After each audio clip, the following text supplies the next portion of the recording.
Good evening. Let's call this meeting of the Historic Preservation Commission to order. As usual, we start with the roll call as printed on the agenda. Kayla? Here. Fred? Here. Nora? Here.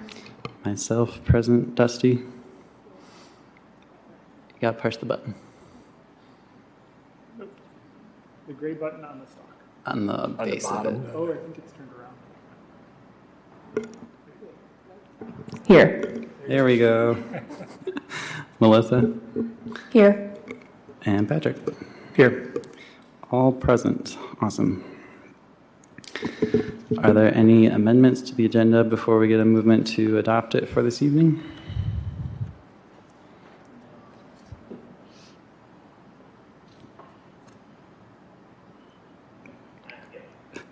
Luis is muted, but it sounds like we're good to go unless anyone else has something to add to it. Movement for adoption of the agenda, please. Move to adopt. And a second. Second. Thank you. Next item is approving minutes, but again, we have August attached to our agenda like last month, so that's a backlog of at least 2 we need to review later on. Yep, I just noticed that, and I can put them up right now if you guys have your computer. I just dragged over the wrong one, so if you guys want to give me a moment.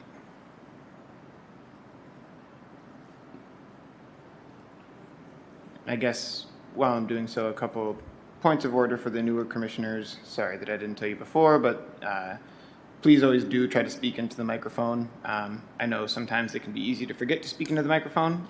We seems like just all got the crash course in pushing the button. Mine's not working right now, so I'm one to talk. It just makes the minute taking, which is ironic, a lot easier at the end of the day. Without speaking to the microphone, it's almost impossible to hear folks when they're talking. So they do cut out in the middle of you talking from time to time, admittedly. So usually if you just wait for a second, it will come back on. You can just tap it or wait a second. I think, if we miss a couple words here or there, I think that the inference can still be made at what you were trying to say. But for the sake of city staff trying to take the minutes, it really does help when we have the microphone on. Now I'm just vamping, trying to get this to work.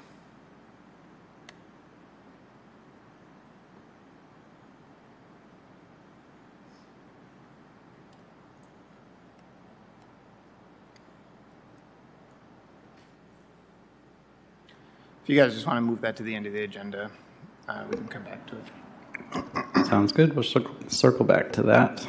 Next, we have public comments. Are there any from the audience?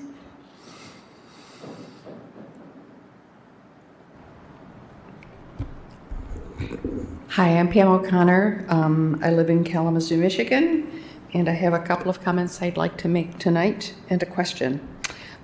First of all, I have a limited number of copies of Kalamazoo Lost and Found left in my stash at home. We have traditionally made gifts to new commissioners in the past. We have 3 recent new commissioners and 1 that was appointed earlier this year. I don't know if any of you already have a copy of this, but if you don't, I have some for you. The 3 of you and Kayla? Okay. I'll bring another one next month. Okay, if you don't mind, and I'm going to pass these out over there because I can do it all at once. Be right back.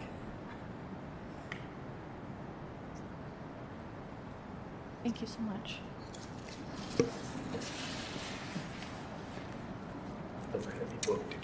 That book was published a little over 20 years ago, and it was the Preservation Commission's most recent publication, as I recall. I also wanted to announce to everyone that the Michigan Statewide Historic Preservation Conference will be held in Sault Ste. Marie this year in May 15th through the 17th. It is sponsored, as always, by the Michigan Historic Preservation Network, and it will be held at Lake Superior State University Conference registration will open in February, and I hope some, if not all of you, can think about attending or plan to attend. And my last of 3 comments, and it's actually a question, is do we have any possible dates yet for a planning session for 2025 for the KHPC?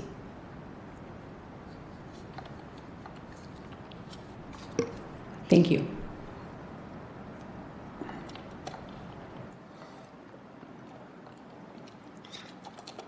I think at this time we just have this weekend for training and don't have a date yet for planning, to my knowledge at least.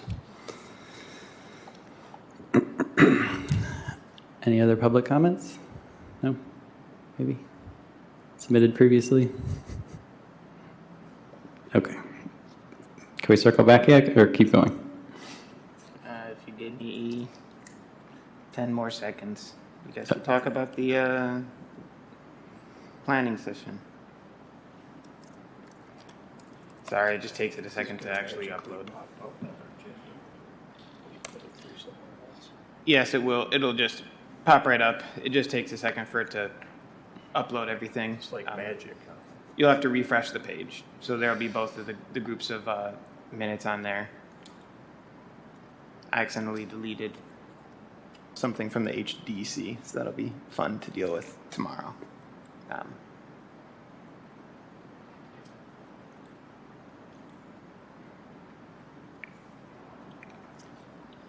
guess context for you book receivers. We sold off the remaining lot that we had to Kazoo Books, I believe. Is that right? In the last, I don't know, 2 years or so. But they're still, I think, for sale in select places around town. You guys are good to go. Good to go. You can double back to the minutes if you'd like, or we can just move on and keep them at the end, whatever you prefer. Do we want some time to look at them? Is this October's or August? So why don't we just do them in December then? So we can just postpone it until December. It gives the public the opportunity to look at it as well, but they are all up live on the website, just as a point of clarification as well. Generally, I try to get these packets out, and they usually get published on the Friday before. I don't have any automated emails set up, but you can just check. I always just type in Civic Clerk Kalamazoo into the search browser of your choice, and it'll usually pop up with a calendar, and then you can click on the date when we have the meeting, and you'll be able to find the meeting materials there. Sounds good.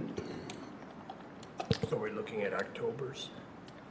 We'll be looking at the last 2 months, I believe. Is that what's on this set of minutes? Oh, We- August, okay, there it is. And so why don't we just take care of it next month? I don't think it's worth kind of Right. fiddling around with it anymore right now. I'll make So- sure that everything's squared away tomorrow so that we can look at it in December. Everybody take notes and bring your feedback then. Moving on to reports then, item E, starting with the financial report. Yeah, so once again, with our lovely reports, I don't think that a lot has changed with any of these. I'm trying to find the most recent things here. One thing that did come up was that when we were looking at the reimbursement of PAM for the postage, you're not able to make payments directly out of the Kalamazoo Community Foundation to an individual. So I thought that that would be rather cumbersome to make it go to the city of Kalamazoo, find the money again, and then disperse it over to PAM. So it just came out of our city held account. Probably another thing for us to consider, and we can talk about that whenever, is that they cannot go to individuals from the Kalamazoo Community Foundation, but it was dispersed over to Pam. Thank you, Pam. Kind of popping over, and these two are always just split up because they're ran as separate reports, but if we look at the budget report, you'll see that we have, the first one is the expenditures and the second one is the budget, and you'll see that we have $1,276.27 left in the city held account.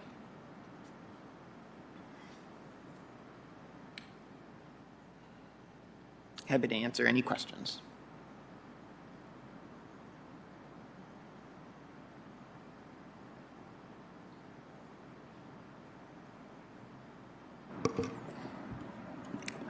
Don't see any.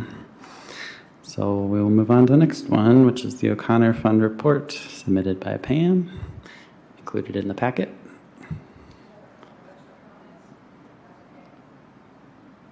Fine by me.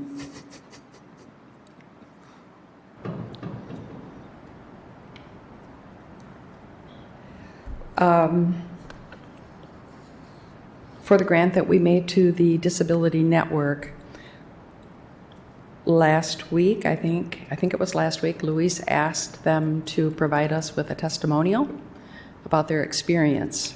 And with your permission, I'd like to share that with the commission tonight. This is from Christine Radowski, who is the finance manager at Disability Network. And she said, working with the O'Connor Fund and the Historic Preservation Committee has brought substantial benefits to our organization in several ways. Learning of our eligibility to apply not only increased our appreciation of the historic value of our building, but also reinforced our role in the city's initiative to preserve historic districts. The grant supplied us with critical financial resources for building preservation, allowing us to allocate other funds towards advancing our mission and vision. We deeply valued receiving the letter before the grant-making process. The advance notice allowed us to attend the pre-application workshop and provided ample time to draft a thorough nomination. It also enabled us to fully evaluate our building's current needs, secure proposals, and better understand the city's long-term plans for historic preservation. This grant has empowered us to address immediate preservation needs, ensuring our building remains a functional space and a valued historical asset for the community. We remain committed to assessing our preservation needs going forward. This year's funding supports our work in collaboration with our customers and the community. We extend our heartfelt thanks to the O'Connor Fund and the Historic Preservation Commission for this opportunity and for their generous support. The biggest takeaway is the pre-application workshop was a hit, at least with one of our grantees, which I thought was great. And then just one update on the O'Connor Fund report, and that is that finally yesterday I was able to finish the edits to the grant program's website, intro page, application, and associated documents, with a lot of help from Kayla over the course of the summer, and I sent them to Luis, so we can cross that off. And then I would also bring your attention to the last item on page 1 of that report, which is the new spendable dollars for 2025. That's it. Thank you. Questions? I didn't ask. Questions? Thanks for reading the letter. So I'll get something over I did get something over for the Friday email last week, actually. Yeah. Completely forgot. So I didn't include the testimonials because I didn't have them yet. I had one from Civic, but I didn't have one from Disability Network yet. And just in the spirit of fairness, I just kind of left them out so they could be balanced, but was able to update the commissioners then, the city commissioners, with that information. I think that this is a big milestone for us, right, to have, even though it wasn't the inaugural year of the program, to have our inaugural grants put out to the community. Again, you know, I think that if we look back, that means that we've given the community nearly over $35,000 over the past 3 years, between the money that we've given to Community Homeworks and the money that we've given out in our competitive grant program.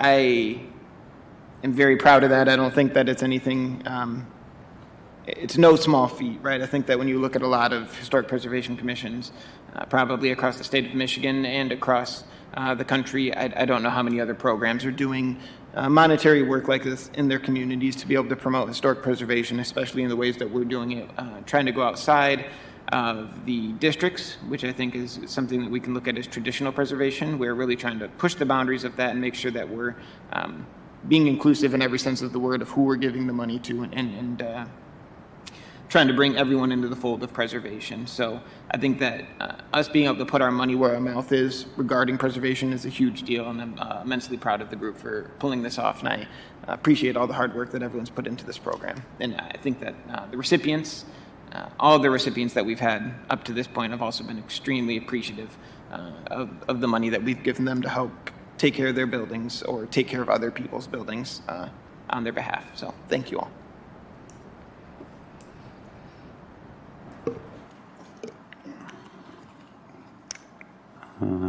Grant making report is separate? Yes. Maybe? Kind of covered that. Just skipped over the O'Connor budget, but I can give you guys the figures real quick. The font came out a little bit funky this month, and I misspelled November. The net assets for O'Connor 1 are $72,697.03. So it's up about $1,000 from October, when we had $71,398.22. When we have the current available balance as of now, $14,968.25. O'Connor 2, the net assets are $454,451.27, which is up from $446,332.06. And the spendable as of now is $57,811.29. As Pam shared with us as well, we do have some more funds that'll be coming over to us as well. So that's great to hear. I think it's continuing to climb and continuing to grow. So hopefully that can figure into future projections for the fund.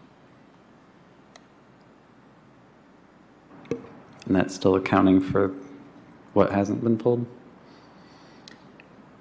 That's a great Kalamazoo Community Foundation question, but this is the most recent numbers of funds that have been allocated and dispensed at this time. So I think that the software that the Kalamazoo Community Foundation is running is advanced enough to be able to account for funds that have been dispersed. We also have to account for the fact that funds are not dispersed until the 15th of the month. I just sent out the grant funds, the last one, last week. Both of them probably will not be dispersed until this Friday, the 15th of November. So we can probably expect that O'Connor 2 fund to go down by $14,000, roughly, probably closer to 15. It is 15, but. Thank you. That is helpful. Thanks. That brings us to the City Hall report, or standstill.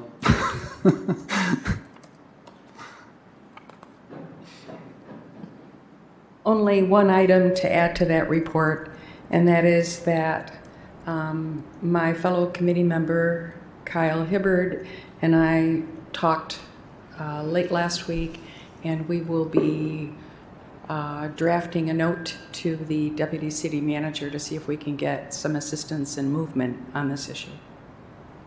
Thank you.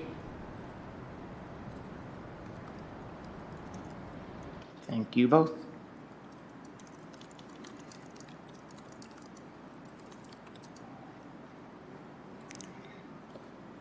Next item then is the Ransom Street project. A few pages in your agendas about that.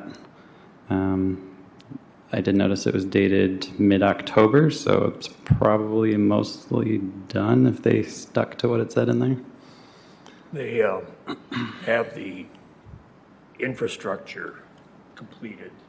Now they want to do the cultural part of it, which at a meeting I attended last month, Ryan Stokes, the city engineer, spoke to residents and conveyed that primarily. They were zeroing in early November to have the street completed.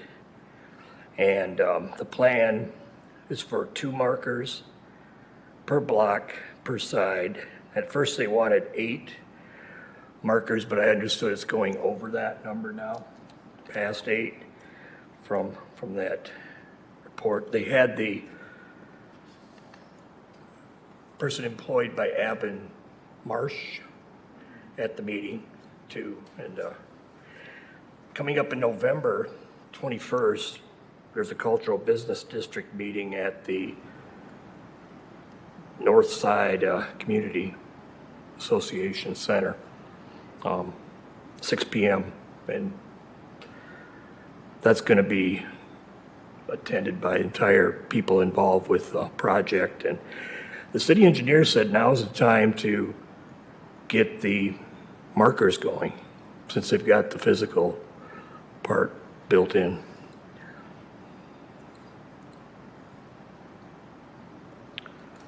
That's what I heard at the meeting. Have you had anything else come down the pipe towards you? Nope, not really my purview, but I will just kind of refer people to the report that I wrote.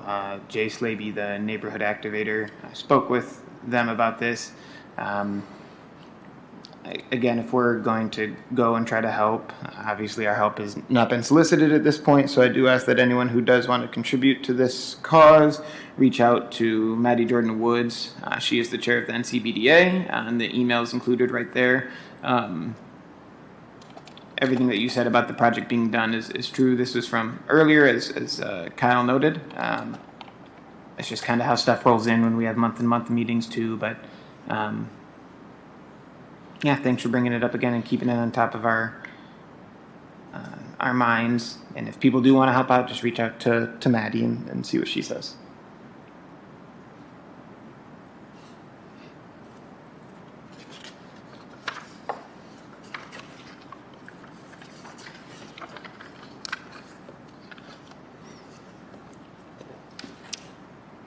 Okay.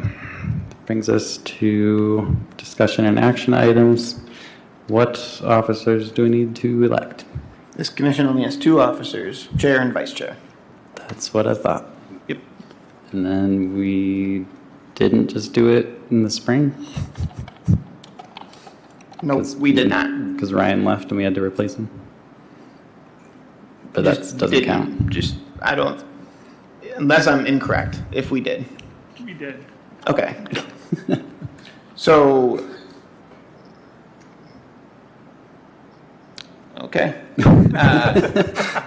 Always appreciate notes. So, we could do this we can just scratch it then. So we'll do it again in the spring of next year. Coming up soon anyway. But then for our training this weekend, we need to pay the space. So how do we word such a motion? Exactly as it says there?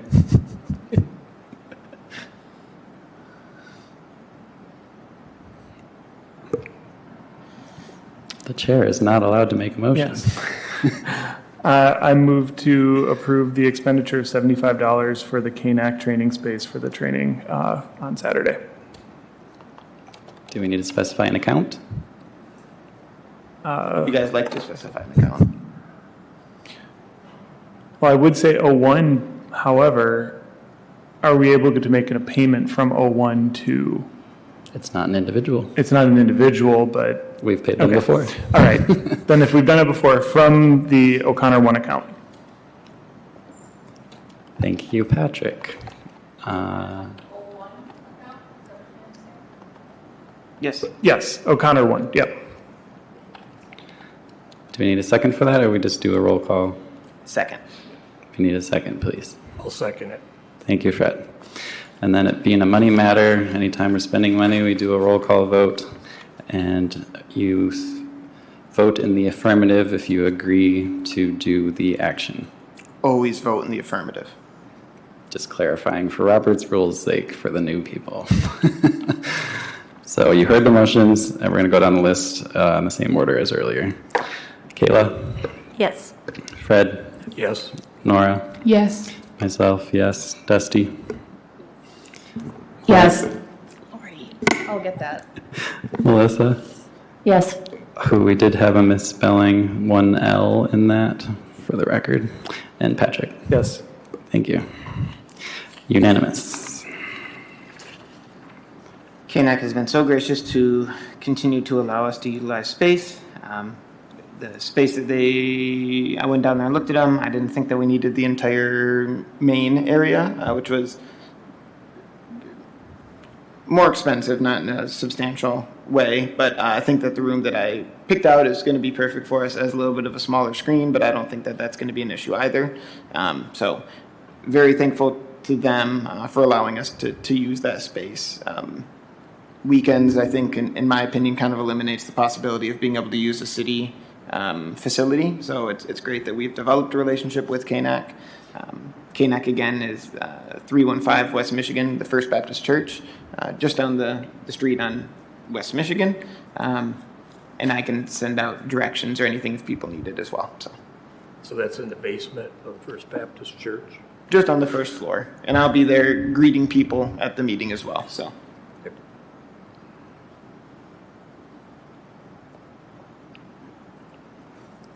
And that is this That's 1 Saturday p.m. at 1. Yep. Great. I think that's all for that. Coordinators report then? Yeah, and so I think it's a nice segue into it. First, apologies for some misspellings in this one and then getting the minutes wrong. I just dragged over the wrong one, I think. So I will have everything squared away for the next meeting for us there. The training, I'm looking forward to. I'm especially looking forward to having both of the commissions be able to get together, I think for the first time in my tenure, to be able to talk about things. Some folks have already sent me over some topics that they'd like to have discussed. So when I wrap up this portion, we can also just kind of have a kind of quick session to be able to go over those things if other people have topics that they'd like to have covered, and I can jot them down. If you don't want to talk about it here, feel free, please, to just email me as well, but do try to get it to me at the very latest by the end of this week so I can put together some PowerPoints or something for the training. Some of the basic things that I know we're going to go over is, as Kyle was alluding to, Robert's rules. I think that sometimes that can seem a little bit more intimidating than it actually is. We use Robert's rules, but we've never gotten into the weeds to the level that I've researched into it. The book is very large, and I bet we've only probably covered 10 pages. So a lot of it's just motions that we're covering. Usually this group does not get super contentious to the point where we need to be tabling things and the like. I think other things we'll go over is an overview of historic preservation in the city of Kalamazoo, which most of you now have gone through with me before you've even applied for the commission, but we can kind of take a more in-depth look at that as well. Just preservation in general and looking at the Secretary of the Interior standards. Section 106 review, and especially the programmatic agreement that we have with the city of Kalamazoo and HUD to be able to go over HUD and home-funded projects in the city of Kalamazoo and how lucky we are to have that. There have been questions about historic preservation awards of merit, so we can talk about that as well. I'm sure that I'm forgetting some other things too, so feel free to shout them out. Kind of want to pose a question to you guys now as well. We, as the city of Kalamazoo right now, are in the process of doing the Imagine Kalamazoo 2035 planning process, which is the master planning process. Most commissions are doing what's called a meeting on the go, which is a short half-an-hour exercise where it's a series of, I think, 6 questions. And I think that having both commissions together would be a great time to do that kind of at the end of the meeting, just kind of visioning. As a city commission, it's important to hear feedback from you all as well. So if you guys don't want to do it at the training, and we can certainly keep it to a half an hour. We did one at work the other day, and we did it in 25 minutes, but we can also do it at our last meeting of the year in December. So whatever you guys think is more appropriate, I will defer to your judgment, but I think that it's going to be a very useful exercise, and obviously then we can kind of also figure out how does preservation, how do we feel maybe that it also fits into the overarching work of the rest of the city in the planning process. And with that, if folks have other topics for training, please do let me know, and I'll make some notes right now.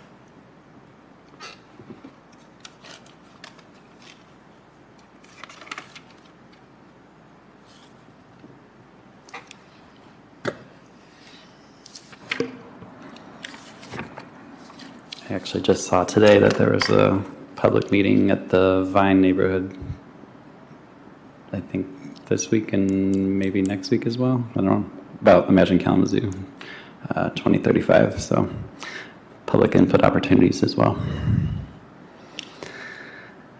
Did anybody have anything for Louise for the training?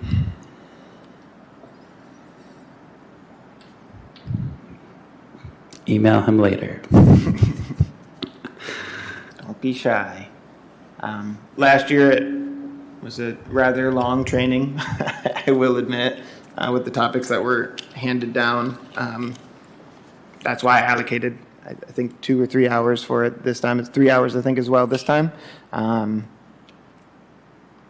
So, yeah, just try to shoot me an email like before noon on Friday, and I'll make sure to incorporate it into the materials that we will be looking over.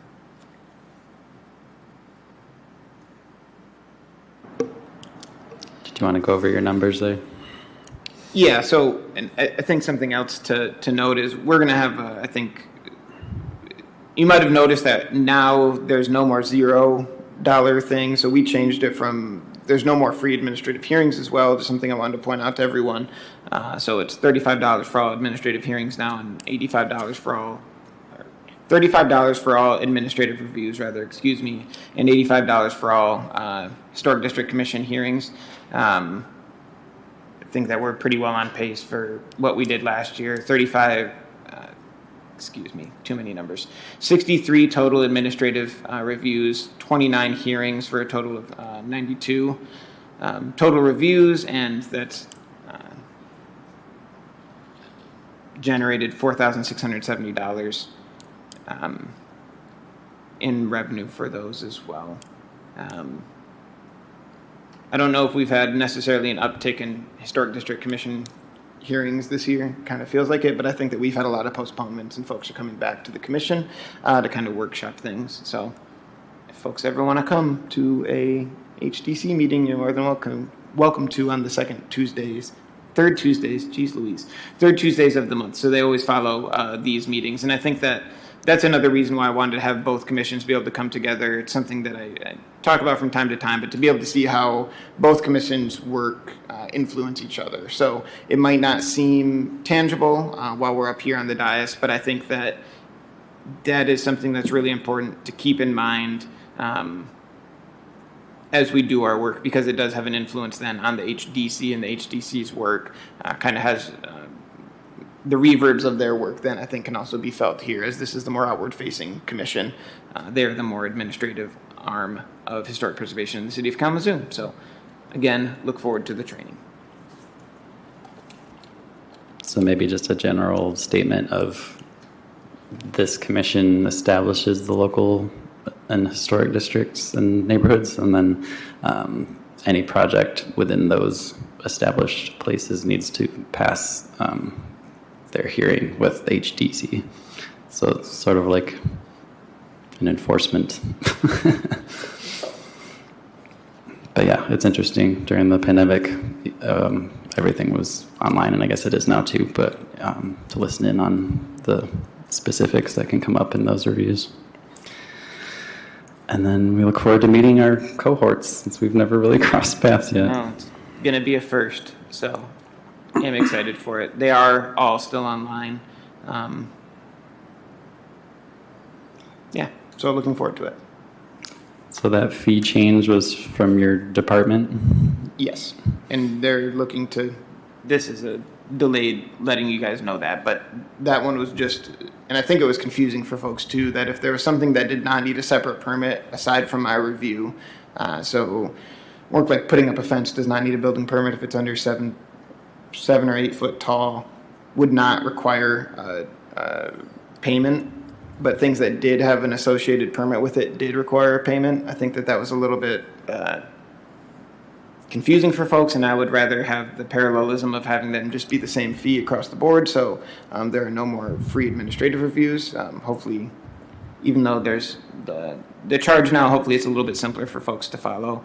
As we look at our budget, there might be more changes in the new year as well, as we finish up the budget cycle with the city of Kalamazoo. So, And for further clarification on that, it doesn't go to us. All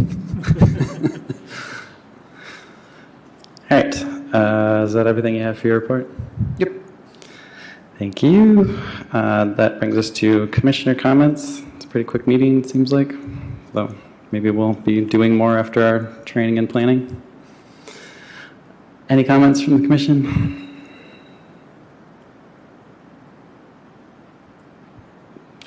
Can I ask a question? I don't have a comment.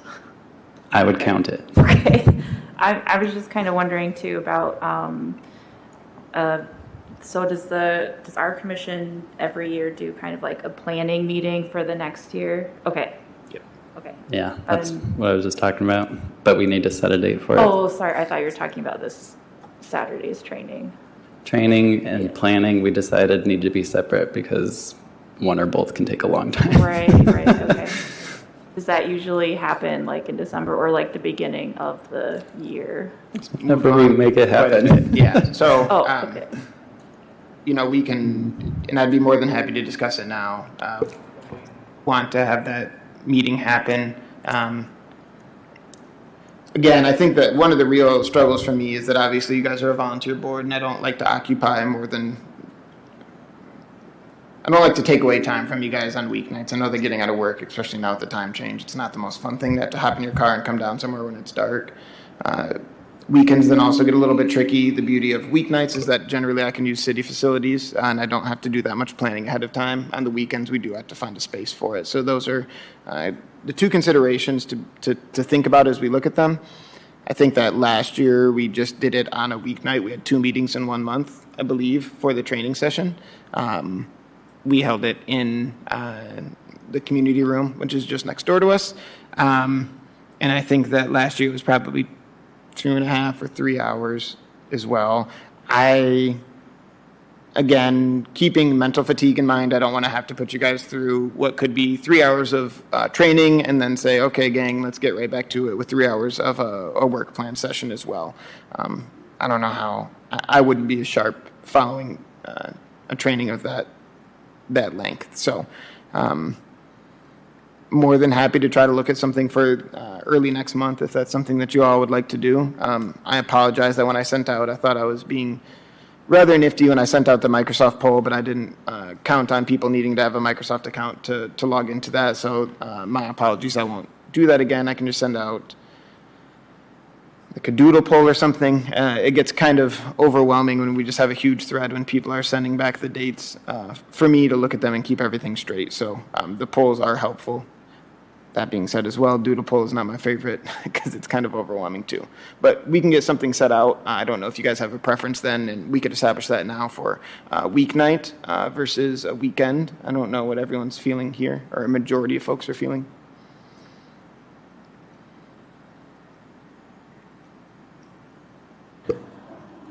I do guess just personally, in December, weekends are going to work a little better for me, but that's just me personally. I'd go weeknights, but I'm okay either way.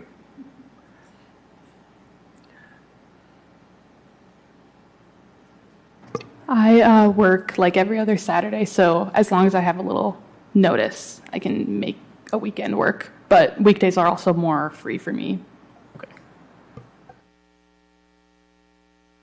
I can do either. Just depends on the date. Yeah, so I'll send something out for the first half of December to get that squared away so we can look at it and get the plan updated for the new year. And then was there any general leaning from this commission, sorry about all the feedback, regarding doing the meeting on the go at the end of the training or doing it at the next meeting? So it's just like discussion items or? More or less. It's like small breakouts where you can write things down and then the group can come together and it spurs a discussion then of what people are looking at. I feel like that would be easier not on a dais with microphones, but that's my opinion. Agree 100%. Yeah, agree on that. Questions are like, what do you really like about Kalamazoo? What do you think what could be better? There's some subcategories that, what are you looking for in the master planning process? They're pretty broad questions, and I think, again, it is just meant to get a conversation going. So we can certainly, and we can make sure that we cap that time to 30 minutes at the end of the training. And if people want to continue to talk about it afterwards, they certainly can. But just to make sure that we're respectful of everyone's time. All right, we have plans for planning. I